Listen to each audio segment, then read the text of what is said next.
thamani. Changamoto kubwa ya watu wengi na wasofanyisha wasifanyike kiuchumi ni wavivu. Na nikwambia kitu kimoja, kuna aina 3 za uvivu. Aina ya kwanza ni uvivu wa kiroho. Aina ya pili ni uvivu wa kufikiri.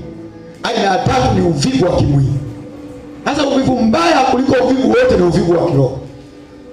Uvivu wa kuomba, hutaki kuomba. Hutaki kuombea biashara yako.